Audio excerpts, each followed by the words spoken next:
I'm Iain Bainbridge and I'm an independent estate agent and letting agent in Kendal.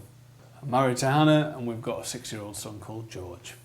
Around the time George was born 6 years ago, I was diagnosed with multiple sclerosis after a couple of health issues, mild double vision and then a problem with my leg.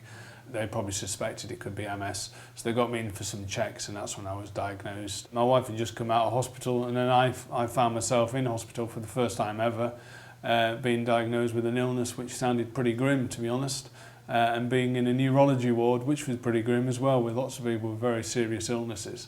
So it was quite overwhelming at the time, and we've lived with it for 6 years and continue to, and you know, it has a fairly dramatic effect on my life, but we'll keep going. Sometimes I have my moments, you know, realistically the prognosis is not good. Most people with MS end up in a pretty bad way at some point in the future. But you take a day at a time. Nobody knows what life has got in store for them in the future. And in some ways, by having a disease like MS, it just makes you more aware of the fact that life is uncertain and you better make the best use of every day you've got, because it might be the last day you can do stuff. So you know, for me, it's just a wake-up call that, you know, life is short, which we know really at the back of our mind, and that you've got to do what you can when you can. And from a Christian perspective, I want things to count for God as well in my life. You know, I want to leave things behind that will have a lasting legacy.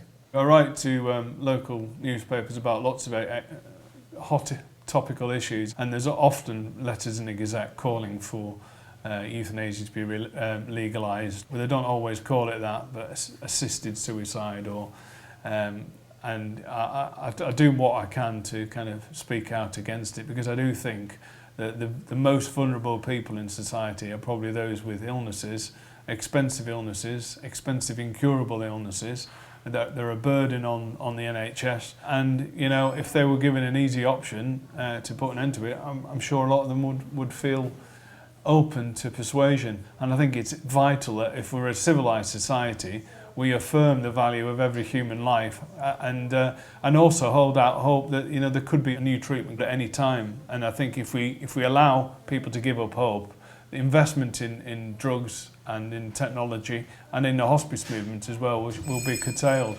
It's pretty depressing sometimes. You see the state that some people get into with the advanced stages of the illness. And what those people desperately need is the best possible care, assistance and affirmation that their life's still worth living. There's an MS chap I know who's probably well into his 80s, who's wheelchair bound, and he's always got a smile on his face. He can't do much, his wife has to do a lot for him, but his life's worth living. And we need to affirm that rather than make people feel they are a burden, which they probably feel already. I think legalising euthanasia would effectively establish a category of people for whom they're not seen as being worthy of the same legal protection. I think any assurances on these kind of legislation is nonsense. It's a slippery slope, and if we move away from the position that every human life is worthy of protection, and any positive intervention to end or shorten human life is to be opposed, I think we're in a very dangerous territory. Our nursing homes are full. We've got an ageing population. They're a great burden financially on the welfare state, and I think even with the best will in the world, this will creep into public policy, and human life that should be cherished and treasured will be undermined, and I think that will be a damning indictment on a civilised and wealthy nation. I don't know what the future holds medically. There could be major breakthroughs. It may be very difficult with MS in 20 years' time for me. But I've got a wife and son, and I want to be there for them. And I don't want them to see that I'm, you know, backing out of life because I've got hardship.